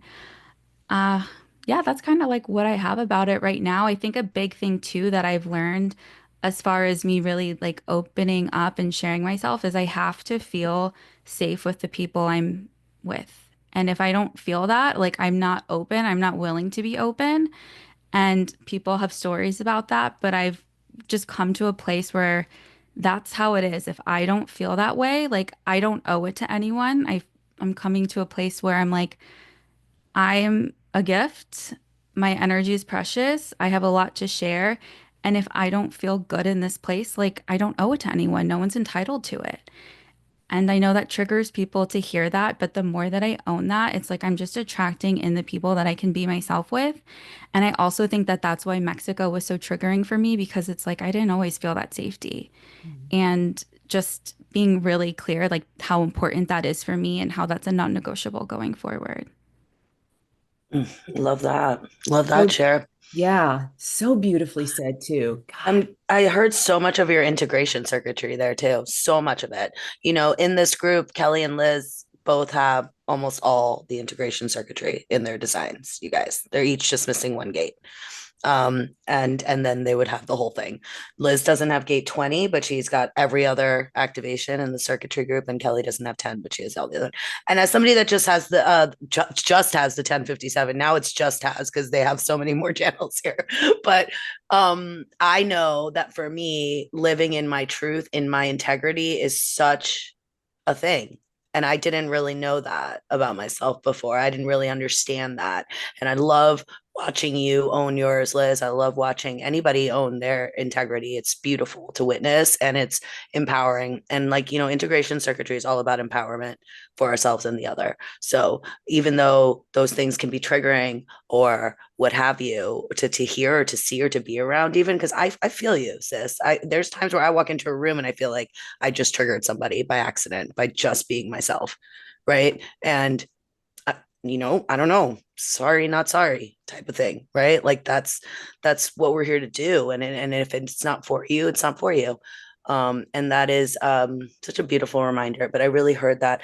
And I mean, really, when looking at Liz's design, while you're an emotional authority, and we thought it was really important to have another emotional authority on this panel because it is the dominant authority of the world, you know, even though we have Amy's constant representation of it. Um, Liz has the 4130 for our listeners. So you know, the other end of Amy's 3536 there, all that abstract stuff and going on. But the other three channels in Liz's design are all integration slash individual circuitry. So here to be an individual, that's what I see. Plus, she's a 1-4. We're 1-4s. We're fixed as fuck. Like, right? That's the new shirt for us 1-4s. Fixed as fuck. If you're not, that's just not the thing. And maybe 4-1s too. I don't know, Kelly. If you want one, I'll make you one too. But I just feel like and I related to some of how you shared I don't know. Maybe there's an element of wanting to be seen more. I do have the defined ego between you and I, but there's a similarity with the 1-4-ness of like, I don't, I don't want to do that. Like and I know that Liz and I have described each other and ourselves to each other as like, we're like weirdos in our mind because we're ones in our mind, right? But our body is like the 4. So it's like, we don't necessarily always are aware of that. We're like little mind weirdos though the rest of the time in our heads. So it's like kind of this juxtapose, even though it's a harmonic profile, it's kind of like, you know, like, are you a social butterfly or are you a little weirdo? Well, sir, we're both. Is the thing. Just need our people. And I related to that too. If I feel safe, you get all of me, right? All of me. But if I don't, you're going to get bits and pieces and it's going to be distorted or not, the full value of what I can bring to the table. So I just love hearing you own that for yourself, say that, and speak your truth. Like we're all here to do, really. So good. So good. Okay. Energy winding down. I'm getting the feel. Okay. So Monique you put some really great questions together. And I would love to flip it a little bit because I feel like Monique and I have been gifted to listening to witnessing your growth since we all met. And so I'm just curious if each of you or whomever feels called to, you don't all have to, again, we're just going to trust that if you feel called to speak up, great. But how do you see and feel us now as the projector and manifestor duo that you met we weren't a duo yet, obviously in Costa Rica, but boy, we were fast and furious a duo. But how does it feel different compared to being around, someone else with our auric type? If each of you have clearly experienced other manifestors and projectors in your life, but at the first retreat, did you witness projections for me as a 5-line manifestor aura? And did Monique seem more hidden compared to now? Just wanting to hear from you, like your experiences of us then, now, and, kind of like outside of it being us with other energy types that are our energy types. I hope I got that out in the way that it was intended. Oh my gosh. I like this question. It's also, yeah, this is a beautiful question because I think you both have blossomed so much, but I could also see this part of you in Costa Rica, but now it's just like an even more vibrant version of yourself. So like with Monique, I thought you were a generator because you have uh, so much beautiful energy. It's your voice. I think you are hilarious. And I was immediately attracted to you and drawn to you. Like, oh, I want to know her. I want to meet her. And I think one thing that you've taught me so much is you do just embody this love. You're a vessel of love, and especially love of the physical body. And I learned that so much from you at that retreat is what it feels like to just love your physical body no matter what, and to own yourself and to be so original and authentic. I love your originality. So you were like that in Costa Rica already. But now there's like this beautiful confidence behind it and like more self-assurance, like this is who I am. And I'm thinking now you do operate more like a projector. So you're not so tired, you're not so burnt out. And now you're a beautiful aligned projector who's not conditioned to be a generator. And then so your projector gifts have come out even more. Yes. When I feel when you give me a compliment, I'm like, oh my God, I feel so amazing. Thank you, Kelly. Yeah. I talk about you guys a lot, actually. The fact that you wear 2 different earrings and you just are so unique and amazing. And I love that you just rock it. And it actually empowers me to also allow myself to be unique and to love my physical body more. God, that's You're so like an beautiful. expander for me for your physical love of the physical body. Wow. God, that feels really nice to hear, Kelly, because I really think of you as somebody that's already very in tune with your physical body. And so like it's like, what could I possibly have to offer this person? I don't know shit about how to eat right or anything like that, like you do, right? Like you're doing all the right things with your body, but It's really nice to hear a reflection like that back, that it still comes through. And I really appreciate that. I have always been a person that has found beauty in people's differences. That's just how I've always seen the world. And so it's just always, people have always been more interesting to me when they're different, or when they're a little weird or a little less common or whatever. I like to like dig for that stuff. And maybe it's the projector in me that just wants to like see all the insides of everyone. But I think that's where the beauty lies. And so, yeah, I'm glad that, thank you for your words. You're welcome. Yeah. And Amy, oh, okay, Amy, your aura has changed completely, I think. I know you've always had the manifestor aura, but I feel as if your aura now feels lighter. It feels less dense. I feel as if I can't read you. I feel like I can read you a little more easily. And I don't know how that's even possible. But it just feels like there's not as much to get through before to get to your heart. You're like way less guarded. So just that like release of, you just feel more emotionally available. So I love how you've evolved to just be willing to wear your heart on your sleeve and talk about your emotions and be more vulnerable with that, because that's not how you were in Costa Rica, I don't think. No, I didn't want anything to do with that. I was like, what? I know. And I've even heard it in your voice, in what you talk about on your podcast, from episode 1 to now 100 is so different. Like you've just cracked open, and it's so beautiful. And I will say that you barely have to say anything to have such an impact on me. It can just be a few words and I'm like, ooh, yes, like life-changing. Kelly, you're just so wonderful. I just feel so, I don't know, like I can't put the word to it, but it just is like, thank you. Thank you for, sharing those kind words, because they definitely land. Yeah. Kelly's energy is the mama bear hug. It's the Yes. best, the best. But I need to add on to that, because Kelly was using a lot of my words when talking about Amy. Like, if you go back and listen to the episode where you interviewed just me, oh gosh, well, I think it was over a year ago now. I told the story in Costa Rica how I was sitting across from Amy at breakfast, and she was talking about her inability to feel.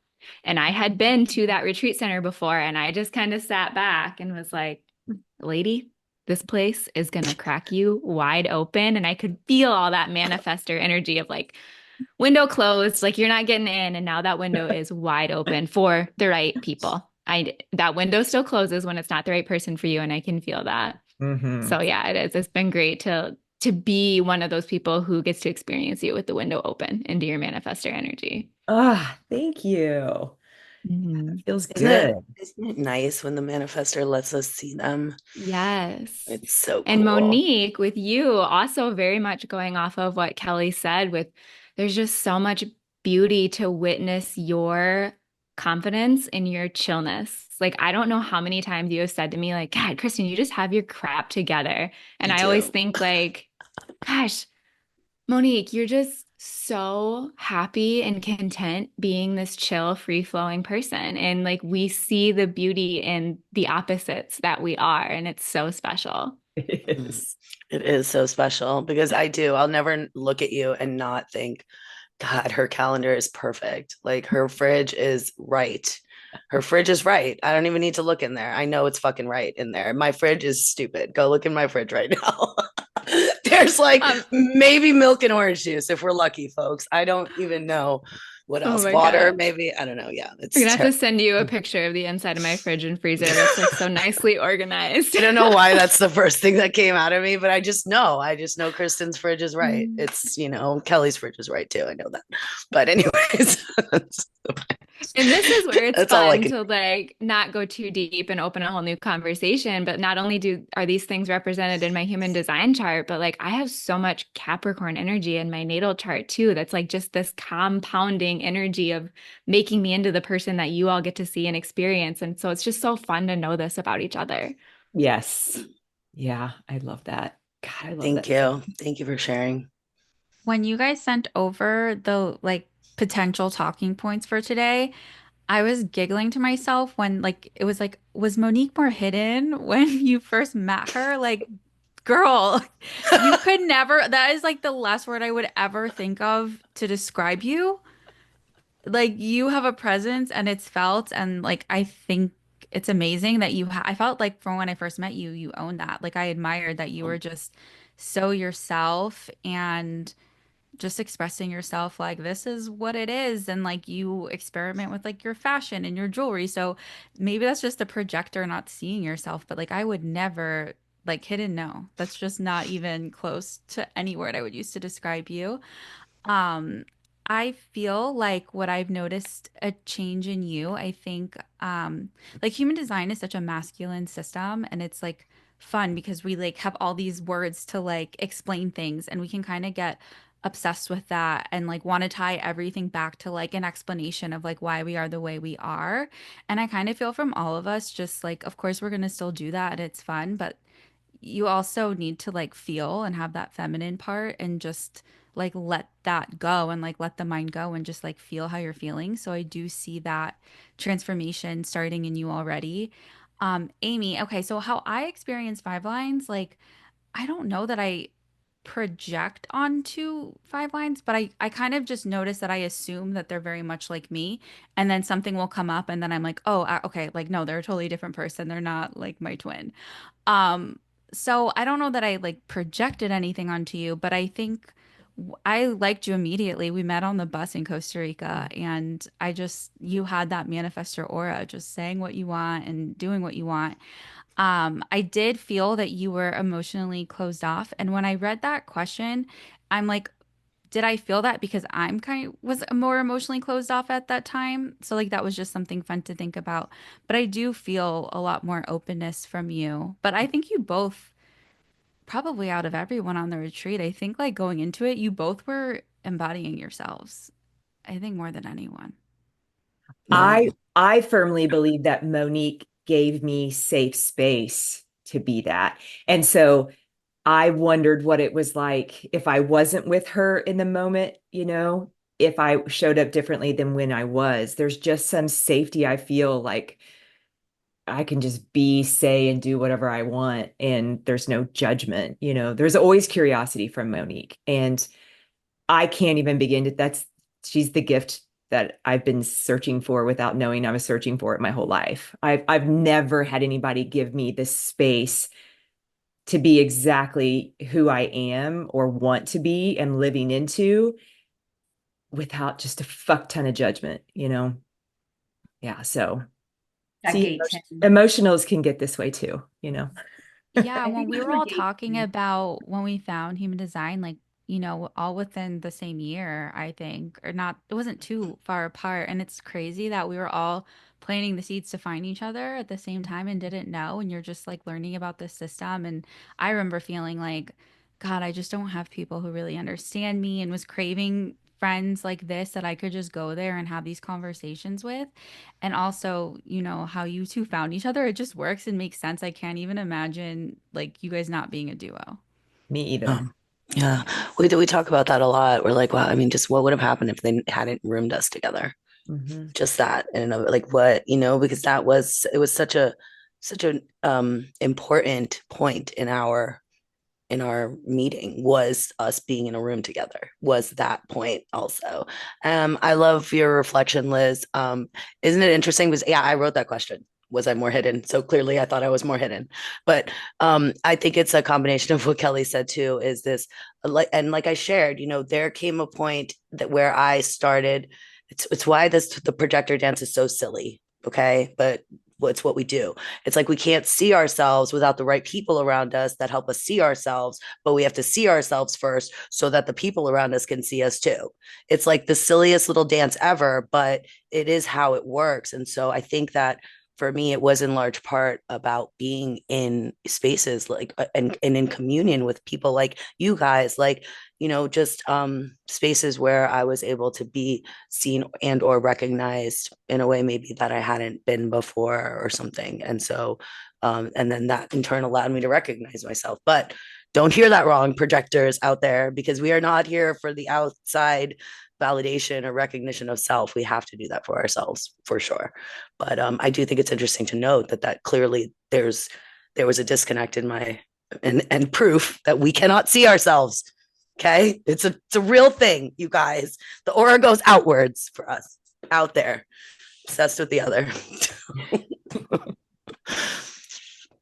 Brittney, you have stuff to add? Of course I do. So much, yes, of what everybody else has said already. I don't actually remember the two of you not coexisting. Like when I think of you, I remember sitting in Costa Rica and us learning, you guys standing in the back, Amy just standing there, and Monique like dancing around. And just like the theme that I keep hearing in this conversation, but also when I think of the two of you, is just this like beautiful duality. And it's just this like perfect balance of like how you guys are so uniquely different, but how it just works so beautifully. And it's just like it's beyond beautiful. And Amy, I know you and we did one of the one-on-one readings. And at first, I was like, I'm not sure how this is gonna go. It like I can feel, like Kelly was saying, just so much density. And, I think I was really kind of understanding that side of the cross of Eden, which is your your cross, and like understanding and seeing, there's lightness within you, and you just weren't allowing it to shine out. And then all of a sudden, here's Monique, the fucking light. And it's just like, it's so beautiful to see how you've each had an impact on one another. And I think just like Monique, I think you like where you come from and how Amy's impacted you, as well as it's just like you have this ability and permission to just like be yourself. And it's almost that like manifester mindset. No, like I'm just going to do what I'm going to do. And how that plays out with you is just so beautiful, because you are always you and you are always unique. And it's like that confidence that Kelly was saying as well, is just like the permission slip to just always be the way you are. And so that duality between the two of you is just, it's so beautiful. And I just really appreciate both of you in such a deep sense. And I'll never forget the conversations that we've had in Costa Rica, and like just the observations that come to mind, like the little memories that I have of you guys. And it was exactly that. Amy and then Monique is all over the place. And So accurate. I love you guys. So thank you so much. Oh, God, that felt so good. I'm so glad you put that sentence together, Monique. It just feels really good to hear that. Okay, we've gone way over time. I would love to ask one final question. Monique, do you have a one that's drawn to you more than another? No, I'm still gloating in all the compliments I just got. Leave me alone. Also, my ego's feeling good. Also, the Okay. fact that there's light literally shining over Monique's head right now. Yeah, no, isn't that so cool? I did that for effect. Yeah, beautiful, beautiful. Okay, so last question. Give us a sentence that encompasses the gift that this very system that brought all of us here together can potentially bring to your lived experiences. This system, the gift that gets to be offered. It gives me a sense of empowerment to live my life as me as authentically as possible. I love that so much. And I think that that's how it can impact other people as well. Yeah. Yeah. Mhm. Beautifully said. Yeah, I don't know how I would have found the path that I'm supposed to be on without it, because it really is the roadmap of who you're here to be, and just sort of helps eliminate that noise of like, well, why am I like this? Should I be like this? And it just gets rid of all of that, and you can just focus on yourself and have more confidence moving forward. Beautiful. It has just allowed me to navigate all my experiences with more trust and hope, hope motivated, and understanding that like this is my current experience and there's a reason behind it. And I trust that like everything is leading me to where it's meant to be, and just trusting in that rather than getting too wrapped up in the conditioning of like having to know. Beautiful. And for me, I think it's just the ability to live and be honored for living with heart and compassion, for myself and my own differences, and then for others and their own differences as well. Beautiful. Yeah. For me, my daughter years ago was really struggling with, everybody else's opinion of everything. We all have battled this at some point in our life, probably. And I remember just lovingly saying to her, what anybody else thinks about you is none of your business. One thing that matters is what you think about yourself. And so, our human design body graph gives us the open permission slip to be exactly what we chose for ourselves. And so with that, it doesn't really matter what anybody else thinks. What matters is how I choose to live into what I chose for myself and how I feel about that. Because it's me who looks at myself in the mirror. It's my head that I put on my pillow. And the more I get to show up in my truth, I get to trust that that serves everyone better than showing up in the way that someone else expects of me. That is a not self version of me. And I'm not choosing to do that in my life anymore, as best I can. Third line here, okay? Lots and lots of trial and error with that one. So, yeah. What about you, Monique? God, I mean, look at that image. She's literally glowing. I don't even have it on my screen. I can't even see what you guys are talking about. I'm just looking at all your faces because I don't like to look at my own, but thanks. I had so many one-line sentences while you were talking, but you kept going, so they kept shifting and moving in my head. So let me try and get them back. For me, this system has I felt like a similarity to when Kristin was sharing hers, like to this like trust and ease of life. It has allowed life to be more fun for me, I think, at the end of the day, point period blank. It's allowed me to do something with all the thoughts that I constantly have.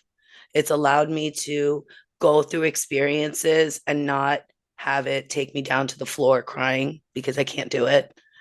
It's allowed me to love people in the way that has always felt very natural for me to do so, but for me to have words as to like why, like the jokes that I say about like why am I obsessed with the other, it's allowed me to like love myself about that instead of being so easy to go to the place like you were saying of like, what does that person think of me, or like how does this compare to that, how do I compare to that? And it's taken all the comparison out of life for me. It's taken all of that away, and that was such a big place of like such a big gauge of how I was doing it to myself before, like measuring up or whatever, that sense of comparison. And maybe that's the projector in me, like just trying to goes outside, but it's turned me inward. It's brought me back home in a way that I similar to how Liz said, I don't know how I would have gotten to some of these decisions that I've been making in my life. I don't know. Like, I didn't see Amy coming. I didn't see this podcast coming. Well, a little bit. I felt the podcast coming, but I didn't see it coming like this. I didn't see this community being built for, like, I didn't know you guys were out there waiting for me and for each other. I'm not sure how that would have happened without, strategy and authority in the system. So, Yeah, it's helped me take a lot of risks, and mhm. those risks have made all the difference in my life for sure. Yeah, it's brought more better people into my life too. 100%. More aligned, our fractal, right? Yeah. Mhm. I mean, you guys are our fractal. You guys are Mhm. just like amazing. Thank you so much for Yeah. all the time you've given us today. We went way over time, which stresses me the fuck out, but I've loved every minute of it. Okay. Every single minute of it. You guys are part of our golden compass, man. It's just so beautiful. And I think this is a gift for everyone. Every single word of everything that was shared here is just embedded in such deliciousness of our lived experiences using this system. Yeah. And you can't read about this shit. It's living it that matters. I can read all I want and take every single bit of content in, but the lived experiences is where the jam is. And I'm loving hearing you guys. We're coming up on almost 3 years since we all met. It's pretty amazing. So I'm grateful that you guys are all in our lives. We will definitely put links to each of your individual episodes and how people can connect with you in our show notes. And if there's anything else that you guys want us to have in there, we'll put it in there too, because we love you and we absolutely want to highlight the brilliance that you bring to this world. I just want to add all the truth and authenticity that was shared in this episode.